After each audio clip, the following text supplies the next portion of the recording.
What's up, guys? I want to talk to pastors directly today. I recently was informed that many in the modern church are saying it is so hard to connect generation with generation. Now we don't just have 2 or 3 generations to deal with. We might have upwards of 3 or 4 generations. And how do you connect people that are so old with people that are so young? How do you minister to those that are used to rapidly changing situations and new and advanced technology all the time versus those that grew up farming? Like, how do you connect these communities together? Well, don't fear. There is an exact solution. There is no problem that is popping up new in the church that Christ didn't anticipate. There is no multi-generational connection problem other than sin. So this solution is incredibly easy and incredibly hard at the same time. Here's the hard part I'll give you first. You're going to be dealing with broken human nature. So if you have broken human nature to deal with, it is going to be hard to deal with. Now here's the easy part to deal with. The solutions are already mapped out in Scripture of how to get older generations to connect with younger generations. First of all, start with getting your people to love each other. So if I love someone, I typically, when I greet them, I'm joyful, I'm excited, I smile at them. And so if I can get this side of the congregation to smile at that side of the congregation, or this 20-year-old to smile at this 60-year-old, they are going to have the awesome possibility of connecting. If you want your people to connect, if you want your church to be able to connect, then allow them to be able to converse. The way to do this is get them to come early. Give them long breaks without entertainment that they can engage in. And then after church, encourage that they hang out and don't drown the whole affair with music.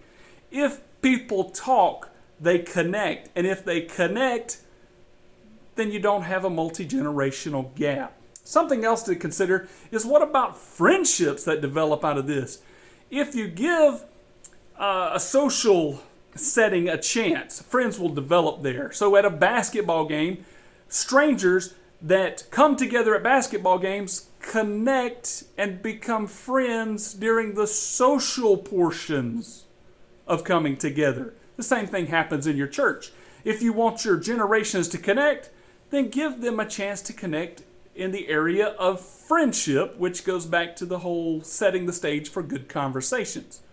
Well, further, if you have an intergenerational disconnect, what about straight up mentoring and discipleship, just as Paul would describe, where your older people intentionally walk over to younger people and say, "Hey, how are you doing?" And they get invested in their life and they begin to mentor this person through some of the hard stages of their life. If you have discipleship, you're going to have less mentoring issues. Here's one that you might not think about. What about getting your people to sing together? People that sing together and sing with all of their heart bond. This is known far and wide.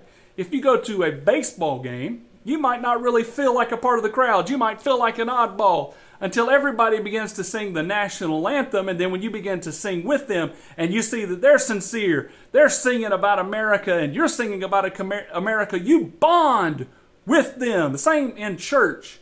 If we push our congregations to sing as unto the Lord and sing with their hearts, they will bond, and there will be no multi-generational gap. The Bible also talks about giving. Where your treasure is, there will your heart be also. If I go to church and I don't give anything, they don't have my heart. If I go to a church and I'm giving to that church and I am sacrificing for that church, my heart will be with that church no matter how many different generations are there. What about serving together? You get people to work together and serve together, then obviously they will bond together.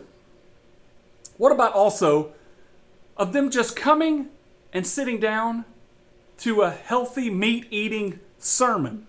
If they come in and they digest the things of God, the insights that God has given that pastor for the week, then those people become connected by having the same information by putting on the mind of Christ.